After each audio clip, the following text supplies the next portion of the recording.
So, last topic, we tackled about the fair value gap. So, ngayon, i-discuss natin yung inversion fair value gap. Kung merong fair value gap, meron ding inversion. So, on this model, dito natin malalaman kung magkakaroon na ba ng trend reversal or magkakaroon pa din ng another market inefficiency. Okay? So, next.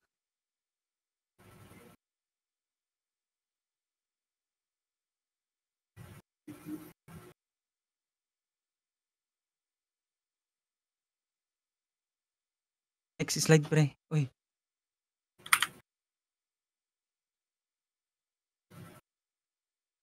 yun.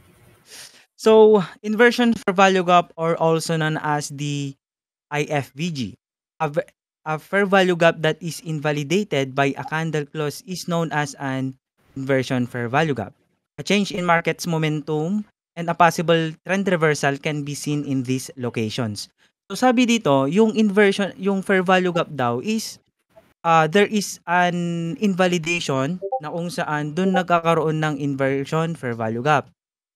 So, yung mga previous fair value gap na nakikita natin or minamark natin as our point of interest na na-invalidate, pwede pa din natin gamitin yon as our point of interest or entry setup. Depende pa din yon kung ano yung narratives na ginagawa on the previous price action. So dito daw, sabi dito, in markets momentum and a possible trend reversal. So, for example, price seek a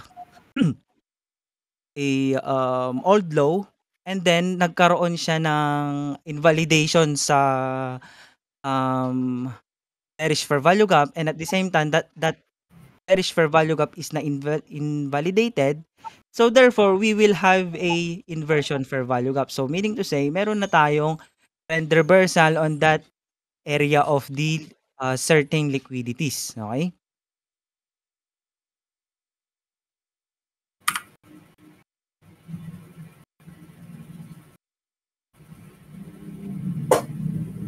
Tama ba yung next ko? Wala lang yun. O nawawala si Kasi Jen. medyo hello, hello, hello. Medyo ano kasi medyo ang tawag dito mabagal yung loading ng ano. Okay. So as you can see on this slide, we have the bullish inversion fair value gap or the positive IFVG, and the other one is a bearish IFVG or negative IFVG. So makikita nyo din no. So dito sa bullish fair value gap, ay bullish inversion fair value gap, we have um a bearish fair value gap na na-invalidate. So as you can see, nagkaroon siya ng close above, okay? Dun sa above the bearish fair value gap. So meaning to say na itong bearish fair value gap na to is mag-shift into bullish inversion fair value gap. Okay? So ang ginagawa ng price diyan is price displays above on the bearish fair value gap. So we have a inversion, okay? So, meaning to say na may tendency kasi na nagkakaroon ng redelivery towards on the inversion fair value gap. So, nagkakaroon siya ng reaction or another rejection dun sa area na yon. So, same lang din dun sa bearish inversion fair value gap. So, dito sa bearish inversion fair value gap, we have a bullish fair value gap lang din. Okay? So na-invalidate siya, nagkaroon siya ng displays below on the bullish fair value gap, and at the same time naging inversion na siya. Okay? So bearish na yung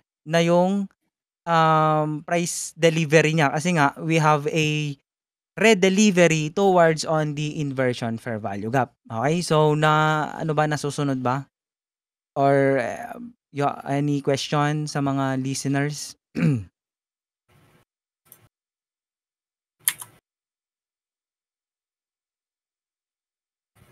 Wait lang, baka may question yung iba. Hello? I guess wala, okey. So eto na. So, how we can find a bearish FVG on a bullish inversion fair value gap. An inversion fair value gap is deemed bullish once bearish FVG is invalidated or broken. So, katulad nung sabi ko kanina 'no. So, a potential trade long trade entries can be made in the zone when the price returns to a bullish inversion fair value gap. Find a bullish FVG in a pa FVG to find a bearish inversion fair value gap. An inversion fair value gap is deemed bearish once the bullish FVG is invalidated or broken. Potential short trade entries can be made in the zone when the price returns bearish inversion fair value gap. So ganun lang din yung sabi ko kanina 'no. So hindi lahat ng fair value gap is traded, okay? Hindi siya tradable. Why? Kasi nga once the price seek liquidity before na mag redelivery towards on the fair value gap, meaning to say that fair value gap is hindi na siya gaanoong ano, kataas yung probability na mare-respect yung nature niya as a fair value gap, okey? So, ano ba, hindi lahat. So, Hello, ganun yung Jello. ano dun, ganun yung ano, hello, hello, Nagloloko yung recorder ko, nakakainis. yun lang. Sige, okey lang bro, okey lang. Kasi sayang yung momentum, eh. So, ano guys, wala bang question? So, question, kasi may ano kasi, last night, last ano, so hindi lahat ng fair value gap is tradable. Why? Not all FVG are supposed to be filled. So, meaning to say na that fair value gap can be magiging ano siya, magiging, breakaway gap siya. So, meaning to say that, kapag nagkaroon siya ng breakaway gap, okey? Kapag nagkaroon siya ng breakaway gap, hindi na dun pupuntahan, okey? Hindi lahat ng fair value gap pinupuntahan, okey? So, katulad ng ano, katulad ng,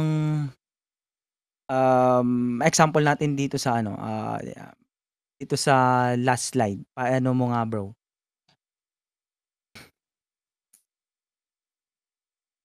Yung ano kanina, hindi yung previous slide natin, yung example, ayan. So, makikita niyo naman 'no, dito sa ano natin, dito sa bullish inversion fair value gap, okey? Makikita niyo dito sa, meron tayong recent highs dito na dalawa, ayan.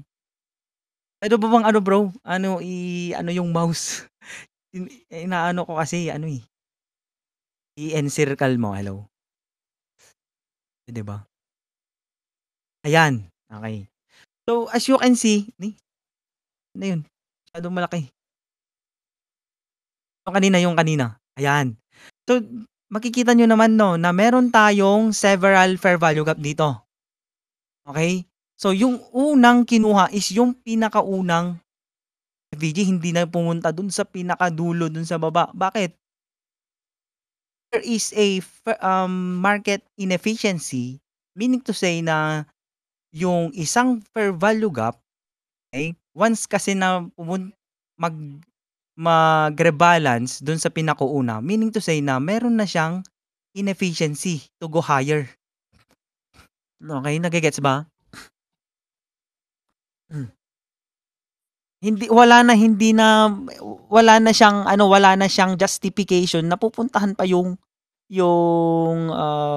pinakababa dun sa fair value gap, okey? So, yang fair value gap na yan, we can, use that as our invalidation, okey? So, makikita niyo yung mga setup ko is doon sa pinakababa minsan ay no, yeah, minsan kapag merong, bearish fair value gap dun sa pinakababa minsan or pinakataas ng fair value gap dun sa, 'pag merong, tawag dito, several fair value gap kasi hindi lahat ng mga fair value gap is, pinupuntahan.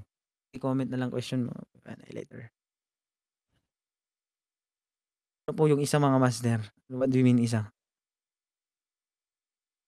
Paano malalaman if valid yung IFVG 'pag merong liquidity sweep? Yan. Or meron na siyang ano, meron na depende kasi yan kung paano natin i-u-utilize yung inversion fair value gap, eh.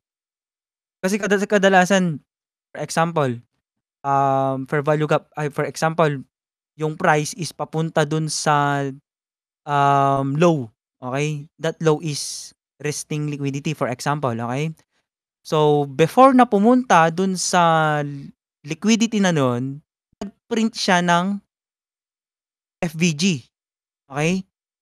And at the same time, since there is a massive selling, pumunta na yung price dun sa liquidity. Hindi na siya nag-rebalance dun sa fair value gap na yon.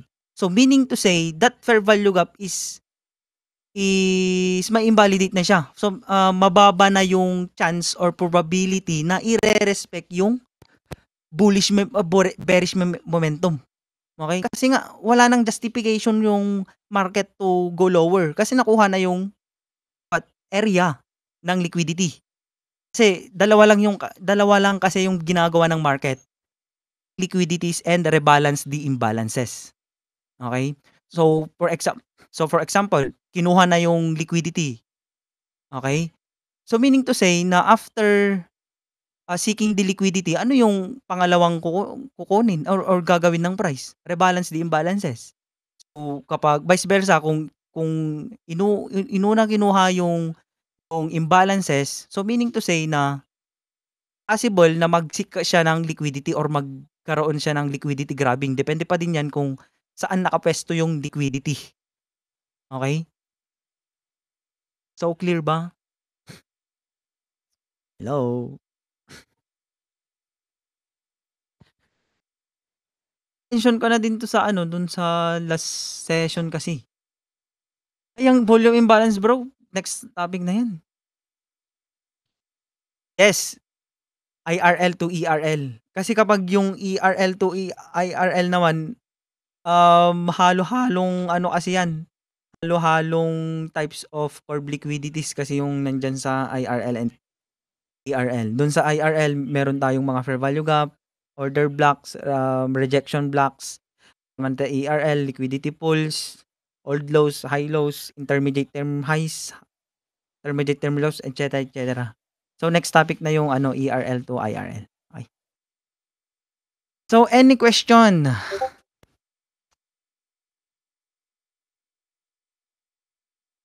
Ang question? Sige tuloy master. Hindi ako master. Any question guys? Question? Kasi nung last topic, yung last session natin nung last year, ang ano kasi, ang halo-halo kasi yung mga FBG implied. You mean implied? You mean the implied?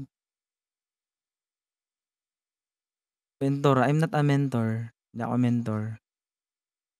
Kung yung implied yung tinutukoy mo, baka next topic na yun. Inversion fair value gap. Pag ano, pag na-invalidate yung nature ng isang fair value gap, for example, bullish FVG. Then if the price traded below on the area of bullish FVG, meaning to say na meron ka ng inversion fair value gap. So, meron ka ng bearish IFVG. Bro, what another complements na pwede i-add para sa IFVG? High probability setup or confirmation. Okay. So, pupunta tayo dun sa trading view. Okay lang, okay na bro?